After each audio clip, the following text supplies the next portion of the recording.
નમસ્તે વિદ્યાર્થી મિત્રો, સરદાર પટેલ એજ્યુકેશનલ ઇન્સ્ટિટ્યૂટ સંચાલિત શ્રીમતી MS લખાણી કન્યા વિદ્યાલયમાં હું હેમાલી રાઠોડ ધોરણ 7 વિષય ગુજરાતીમાં મારી દરેક વિદ્યાર્થીઓનું સ્વાગત કરું છું.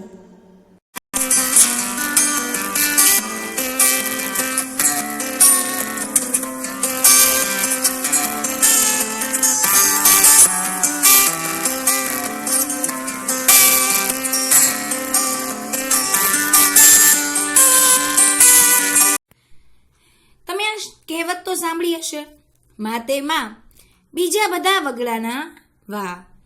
છત્રપતિ શિવાજીથી માંડી મહાત્મા ગાંધી સુધી અને લિંકનથી માંડી જીમી કાર્ટર સુધીના અનેક મહાનુભાવો એટલા માટે બની શક્યા કારણ કે એક પ્રેમાળ અને સ્વપ્નદ્રષ્ટા માએ એમનો ઉછેર કર્યો.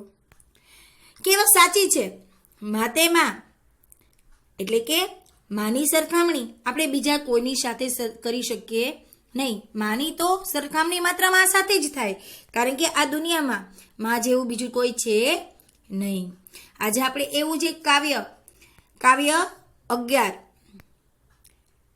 જનનીનો અભ્યાસ કરવાનો છે. હવે આપણે તેમના કવિનો થોડો પરિચય મેળવીએ. કાવ્યના કવિ છે કવિ દામોદર ખુશાલદાસ બોટાદકર. જન્મસ્થળ ભાવનગર જિલ્લાના બોટાદમાં. હાલ બોટાદ એક અલગ જિલ્લો છે. એમનો જન્મ 1870માં અને અવસાન 1924માં થયું. કવિ બોટાદદર છે એ માત્ર 6 ધોરણ સુધીનો અભ્યાસ કર્યો છતાં સંસ્કૃત ભાષા ઉપર એમનું સારું એવું પ્રભુત્વ રહ્યું હતું. આગળ વાત કરીએ તો કવિતા ક્ષેત્રે એમનું મુખ્ય સર્જન રહ્યું છે. તેમના મહત્વના કાવ્ય સંગ્રહોની વાત કરીએ તો રાસ તરંગિણી, કલ્લોલિની, સ્ત્રોત સ્વિનીની, નિર્ઝરિણી, શૈવલિની એમના જાણીતા કાવ્ય સંગ્રહો છે. કવિ બોટાદરે પ્રકૃતિ અને ગૃહ જીવનની ભાવના દર્શાવતા સુંદર કાવ્યો આપ્યા છે. હવે આપણે કાવ્યનું ગાન કરવાનું છે.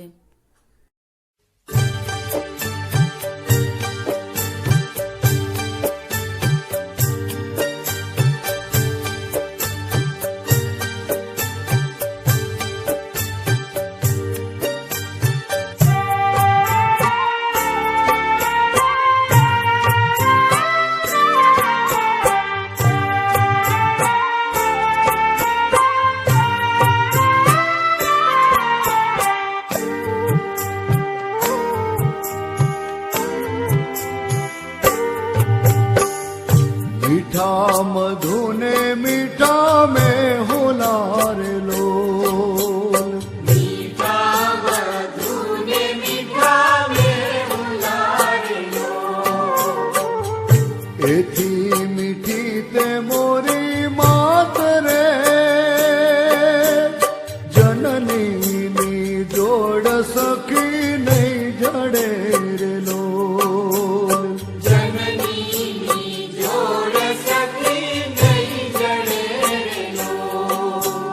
પ્રભુના એ પ્રેમ તણી પૂતળી રે લોલ. પ્રભુના એ પ્રેમ તણી પૂતળી રે લોલ. જગથી જુદેરી એની જાત રે જનની જોડ સખી નહીં જડે રે લોલ. જનની જોડ સખી નહીં જડે રે લોલ. એ મીઠા મધુને મીઠા में होला રે લોલ.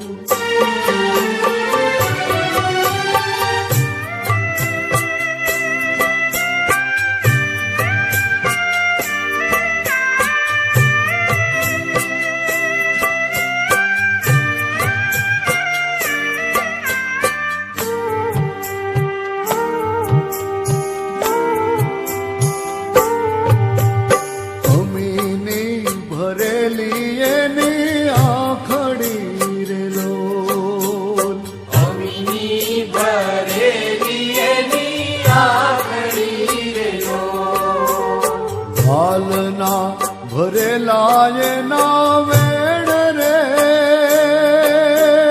જનનીની જોડ સખી નહીં જડે રે લો જનનીની જોડ સખી નહીં જડે લો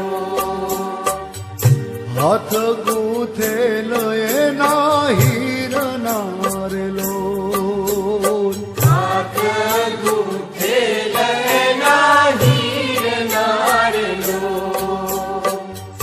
હયું હેમંત કેરી હેલ રે જનનીની જોડ સખી નહીં જડે રે લો જનનીની જોડ સખી નહીં જડે લો એ મીઠા મધુને મીઠા મેં હોનારે લો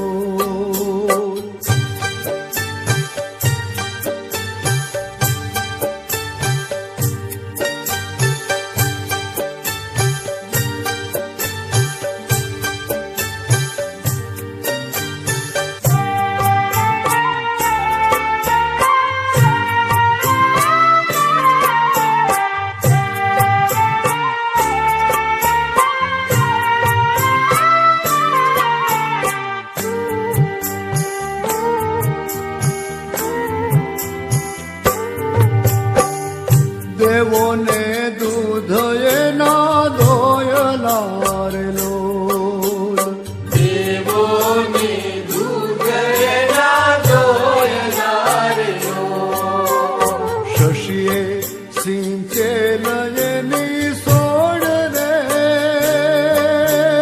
જનનીની જોડ સખી નહીં જડે રે લો જનનીની જોડ સખી નહીં જડે લો જગનો આધાર એની આંગળી રે લો જગનો આધાર એની આંગળી રે લો કાળ જાના કંઈક ભરા કોડ રે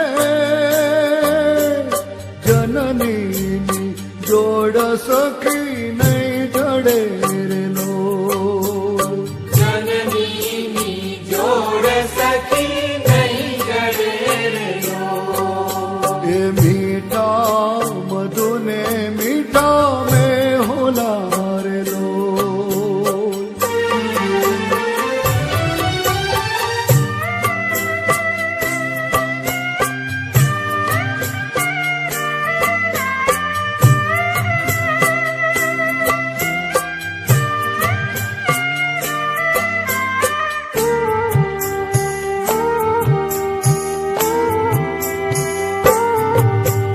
ચિતડું ચડે લયનું ચાકડે રે લો ચિતરું ચડે લયનું ચાકડે લો ફળના બાંધેલ એના પ્રાણ રે જનની જોડ સખી નહીં જડે રે લો જનનીની જોડ સખી નહીં જડે લો મૂંગી આશીષ ઉરે મલકતી રે લો મૂંગી આશીષ ઉરે મલકતી રે લો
ઘટે રે લોલ. ગંગાના નીર તો વધે ઘટે રે લોલ. એક સરખો માના પ્રેમનો પ્રવાહ રે જનનીની જોડ સખી નહીં જડે રે લોલ. જનનીની જોડ સખી નહીં જડે રે લોલ. મીઠા મધુને મીઠા મેહુલા રે લોલ.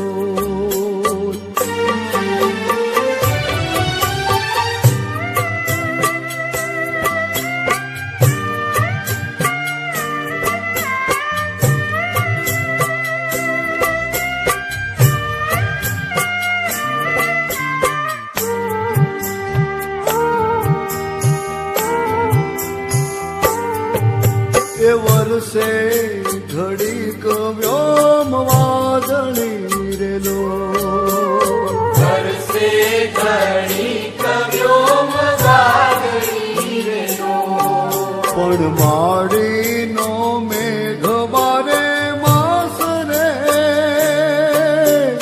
જનનીની જોડ રે સખી નહીં જડે રે લોલ. જનનીની જોડ સખી નહીં જડે રે લોલ. ચડતી ચાંદાની દિશે ચાંદની રે લોલ. ચડતી ચંદાની દિશે ચાંદની રે લોલ. એનો નહીં આત્મે ઉજાસ રે જનનીની જોડ સખી નહીં જડે રે લોલ. જનનીની જોડ સખી નહીં જડે રે લોલ.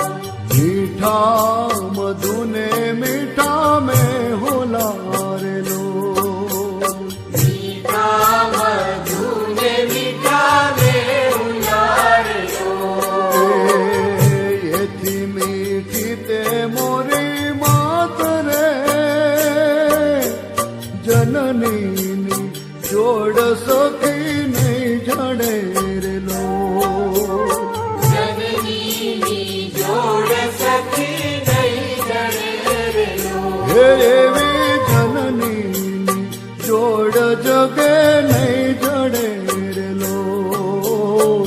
જનનીની જોડ જગે નહીં જડે રે લોલ.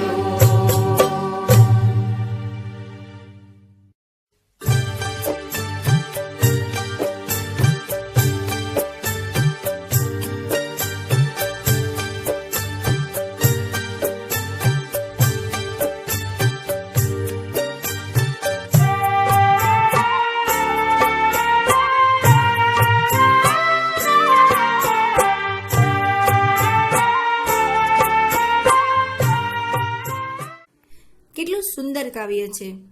આપણીની પંક્તિ છે એની સમજૂતી મેળવીએ.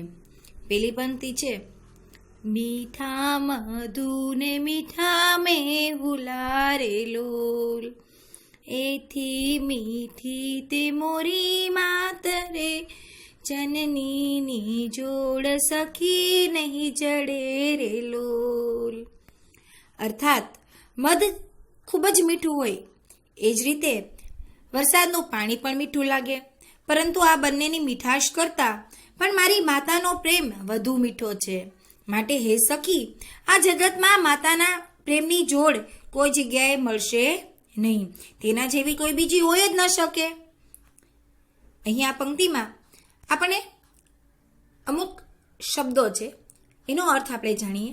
પહેલો છે જનની, એટલે કે જન્મ આપનારી માતા અથવા માં. મધુ, મધુ એટલે મધ. મેહુલો, મેહુલો એટલે વરસાદ. સખી, સખી એટલે સહેલી, મિત્ર. માત, માતાનો અર્થ પણ અહીંયા માતા દર્શાવ્યો છે. આગળ પંક્તિ જોઈએ. પ્રભુના એ પ્રેમ તણી પૂતળી રે લોલ. જગથી જુદેરી એની જાત રે, જનનીની જોડ સખી નહીં જડે રે લોલ. અર્થાત માતા તો પ્રભુના પ્રેમની પૂતળી છે. આ સમગ્ર વિશ્વમાં એની જાત તો સૌથી જુદી છે, એના જેવું તો બીજું કોઈ છે જ નહીં. અહીં પણ આપણને અમુક એવા નવા શબ્દો છે, એનો અર્થ પણ આપણે જોઈ લઈએ. પૂતળી, પૂતળી એટલે માટી કે ધાતુથી બનાવેલો સ્ત્રીનો ઘાટ. અહીં તેનો અર્થ સુંદર હૃદય ધરાવતી સ્ત્રી એવો પણ થાય છે. જુદેરી એટલે ભિન્ન, અલગ, જે બીજા કરતાં સાવ અલગ હોય, જુદી હોય એવી. જગ એટલે દુનિયા, જગત, વિશ્વ. આગળ વાત કરીએ પછીની પંક્તિમાં, અમીની ભરેલી એની આંખડી રે લોલ, વહાલના ભરેલા એના વેણ રે, જનનીની જોડ સખી નહીં જડે રે લોલ.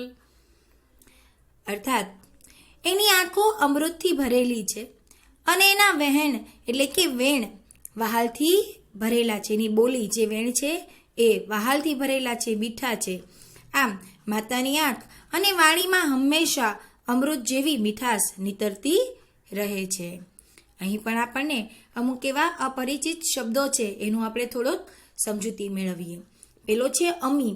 અમી એટલે અમૃત. વેણ, વેણ એટલે વચન. પછીની પંક્તિ જોઈએ. હાથ ગૂંથેલ એના હીરના રે લોલ, હાથ ગૂંથેલ એના હીરના રે લોલ, હૈયું હેમંત કેરી હેલ રે, જનનીની જોડ સખી નહીં મળે રે લોલ. આ પંક્તિનો અર્થ છે કે માતાના હાથ રેશમની ગૂંથેલી દોરી જેવા એટલે કે કોમળ હોય છે અને એનું હૈયું હેમંત ઋતુના નિર્મળ જળ ભરેલી હેલી જેવું હોય છે. અહીં પણ આપણને અમુક એવા અપરિચિત શબ્દો છે, જેમ કે હીર, હીર એટલે રેશમ. હેમંત એટલે કે માગશર અને પોષ મહિનાની ઋતુ. હેલ, હેલ એટલે માથે લીધેલું પાણીનું બેડું. આગળ પછીની પંક્તિ જોઈએ. દેવોને દૂત એના દોહલિયા રે લોલ, શશીએ સિંચેલ એની સોડ્ય રે, જનનીની જોડ સખી નહીં જડે રે લોલ. અર્થાત દેવોને પણ માતાનું દૂધ મળવું દુર્લભ છે. માતાનો ખોળો તો જાણે ચંદ્રની અમૃતથી સિંચાયેલો રસતરબોળ હોય છે. અહીં પણ આપણે ઘણા એવા અપરિચિત શબ્દો જોયા.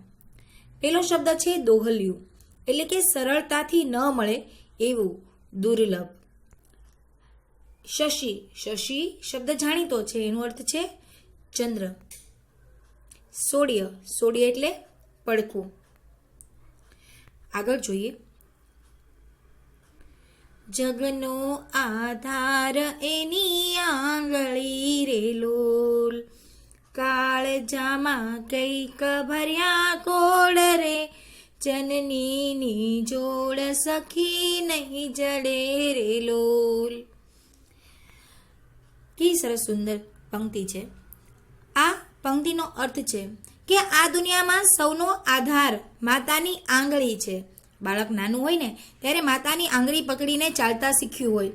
માતાના હૈયામાં પોતાના સંતાનો માટે કેટલી ઉજળી આશાઓ ભરેલી હોય છે. અહીં આપણે થોડી શબ્દોની સમજૂતી મેળવીએ. શબ્દ છે કાળજું. કાળજું એટલે અંતર, હૈયું, દિલ. પછી બીજો શબ્દ છે કોડ. કોડ એટલે અંતરની ઈચ્છાઓ, આશાઓ, અરમાનો. માતાના અરમાનો હોય છે પોતાના બાળક પ્રત્યેના, એ અરમાનોને અહીં કોડસા એવો શબ્દ ઉલ્લેખ્યો છે. આગળ વાત કરીએ. પછીની પંક્તિ છે ચિતડું ચડેલ એનું ચાકડે રે લોલ, પળના બાંધેલ એના પ્રાણ રે, જનનીની જોડ સખી નહીં જડે રે લોલ. અર્થાત માતાનું ચિતડું હંમેશા ચાકડાની જેમ ઘરની બીજી જવાબદારીઓ નિભાવવામાં બધી બાજુએ ફરતું રહે છે. જાણે એ સમય સાથે પોતાની બધી જ જવાબદારીઓ નિભાવવામાં બંધાયેલી છે. એ સૌને સુખ આપવા સતત પ્રયત્નશીલ રહે છે. અહીં શબ્દોની વાત કરીએ તો પહેલો શબ્દ છે ચિતડું. ચિતડું એટલે મન. પળ એટલે ક્ષણ, સમય. આગળની વાત કરીએ. મૂંગી આશીષ ઉરે મલકતી રે લોલ, લેતા કૂટે ન એની લાણ રે, જનનીની જોડ સખી નહીં જડે રે લોલ. અર્થાત તેના હૈયામાં મૂંગી આશીષ, આશીષ એટલે આશીર્વાદ, મૂંગી આશીષ હંમેશા મલક્યા કરે છે. એમના આશીર્વાદની લહાણી અખૂટ છે. અહીં શબ્દની વાત કરીએ તો પહેલો શબ્દ છે ઉર. ઉર એટલે હૃદય. બીજું છે લહાણી. લહાણી એટલે ખુશાલીના પ્રસંગે અપાતી ભેટ. પછીની પંક્તિ જોઈએ. ધરતી માતાએ હશે ધ્રુજતી રે લોલ, અચળા અચૂક એક માય રે, જનનીની જોડ સખી નહીં જડે રે લોલ. અર્થાત ધરતી માતા પણ ભૂકંપ આવે ત્યારે ધ્રુજે છે, પરંતુ માતા તો હંમેશા અચળ જ રહે છે, અડગ રહે છે. અહીં આપણને થોડા શબ્દો આપ્યા છે, જેમ કે ધરણી. ધરણી એટલે પૃથ્વી. બીજો શબ્દ છે અચળા. અચળા એટલે સ્થિર. માય. માયનો અર્થ પણ અહીં મા એવો થાય છે. પછીની પંક્તિ જોઈએ. ગંગાના નીર તો વધે ઘટે રે લોલ, સરકો એ પ્રેમનો પ્રવાહ રે, જનનીની જોડ સખી નહીં જડે રે લોલ. અર્થાત ગંગા નદીના પાણીમાં તો વધઘટ થતી રહે છે, પણ માતાનો પ્રેમનો પ્રવાહ હંમેશા એ સરખો હોય છે, ક્યારેય વધતો કે ઘટતો નથી. એ સરખો, એ સમાન હોય છે. અહીં આપણે શબ્દની વાત કરીએ તો પહેલો શબ્દ છે નીર. નીર એટલે પાણી. બીજો શબ્દ જોઈએ તો આપણે ઘણા બધી એવી પંક્તિઓમાં આપણે આ શબ્દની સમજૂતી પણ વચ્ચે વચ્ચે મેળવી. શબ્દના અર્થ છે એ પંક્તિની સાથે તમારે લેવાના છે. આગળ જોઈએ. વરસે ઘડીક વ્યોમ વાદળી રે લોલ, માડીનો મેઘ બારે માસ રે, જનનીની જોડ સખી નહીં જડે રે લોલ. અર્થાત આકાશની વાદળી તો થોડી વાર વરસી અટકી જાય છે, પરંતુ માતાનો પ્રેમરૂપી વરસાદ તો પોતાના સંતાનો પર કાયમ વરસતો જ રહે છે. અહીં આપણે થોડા શબ્દો જોઈએ. શબ્દ છે વ્યોમ. વ્યોમ એટલે આકાશ. મેઘ. મેઘ એટલે વરસાદ. બારે માસ એટલે આખું વરસ. આપણે કેમ ચોમાસું હોય એટલે કે વરસાદનો ઋતુ એટલે કયું? ચોમાસું. ચોમાસું માત્ર 4 માસ સુધી જ હોય, પણ માતાનો પ્રેમ તો 12 માસ એટલે કે આખું વરસ સતત વહેતું રહે છે. પછીની પંક્તિ છે. ચડતી ચંદાની દિશે ચાંદની રે લોલ, એનો નહીં હાથ મેં ઉજાસ રે, જનની ની જોડ સખી નહીં જડે રે લોલ. અર્થાત ચંદ્રની ચાંદનીમાં તો તિથિ પ્રમાણે વધઘટ થતી રહે છે, પણ માતાના પ્રેમનો ઉજાસ ક્યારેય આથમતો નથી. અહીંયા શબ્દ જોઈએ. પેલો શબ્દ છે ચડતી. વધતી એટલે ઓછી વધતી થતી. ઉજાસ અર્થ છે પ્રકાશ, તેજ, અજવાળું. પ્રસ્તુત કાવ્ય છે ઈ કવિ બોટાદગર ના પ્રખ્યાત કાવ્ય સંગ્રહ રાસ તરંગણીમાંથી લેવામાં આવેલો છે. આપણું જે કાવ્ય છે એ કવિશ્રી બોટાદરે કુટુંબ જીવનના મધુર ગીતો આપણને આપ્યા છે. તેમાં આ સૌથી શ્રેષ્ઠ રચના એમની માનવામાં આવે છે. દુનિયામાં માતાનો પ્રેમ એટલો બધો સૌથી શ્રેષ્ઠ માનવામાં આવે છે. માતાના પ્રેમનો વિકલ્પ તો આ દુનિયામાં કોઈ હોય જ ન શકે. એટલે અગાઉ મેં કીધું ને કે માતાની સરખામણી આપણે માની સાથે જ કરવી પડે. એટલે આ જે નોંધપાત્ર કાવ્યની આજે આપણે અભ્યાસ કર્યો એ તમે પણ એકવાર ગાવાનો પ્રયત્ન કરજો અને એને સમજવાનો પ્રયત્ન કરજો.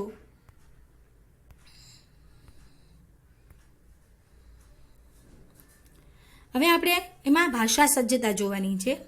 ભાષા સજ્જતામાં આપણને કીધું છે કે આ કાવ્યની પંક્તિઓમાં નીચેના શબ્દો વપરાયા છે. તમે અમુક શબ્દ જોયા હશે. અમુક શબ્દના અર્થ પણ વારંવાર એક જ અર્થ આવતા હોય છે, પણ અલગ અલગ શબ્દો છે અલગ અલગ પંક્તિઓમાં વપરાય છે. મેહુલો, માત, જગ, આંખ, શશી, કર, નીર આ શબ્દો કાવ્યમાંથી શોધો. તેની જગ્યાએ તેના સમાનાર્થી શબ્દ મૂકો તો કાવ્ય ફરી ગાઈ જુઓ. મીઠા મધુરે મીઠા મેહરે લોલ. આપણે શું આવે છે મેહુલા, પણ આમાં શું લખ્યું છે મેં એટલે પણ વરસાદ જ થાય, મેહુલો જ થાય, પણ એનો આપણે શબ્દ બદલી નાખ્યો. એથી મીઠી તે મોરી માતારે. જો અટપટું લાગ્યું ને, આવું જ લાગે. પંક્તિમાં ઘણીવાર અમુક શબ્દો બહુ સરસ રીતે બંધ બેસતા હોય છે. આપણે કવિએ પ્રયોજેલા શબ્દોની જગ્યાએ તેના સમાનાર્થી શબ્દો મૂકવાથી કાવ્યનો લય છે એ જળવાતો નથી. હવે આ શબ્દોવાળી પંક્તિઓમાં એ શબ્દોના સમાનાર્થી શબ્દોનો ઉપયોગ કરી વાક્ય સ્વરૂપે વાંચી જુઓ. તમારે પણ એ રીતે જોવાનું છે, કારણ કે આપણે શબ્દ છે, હંમેશા શબ્દ છે એ કાવ્ય પંક્તિ અથવા તો વાક્ય રચના છે એમાં કઈ રીતે બંધ બેસે છે એ રીતે એનો સમાનાર્થી શબ્દ જોવાનો હોય છે. અને જે પંક્તિમાં બંધ બેસતો હોય એ શબ્દનો જ પ્રયોગ છે આપણે કાવ્ય પંક્તિ અથવા તો વાક્ય રચનામાં કરતા હોઈએ છીએ. ચાલો મિત્રો, આવજો.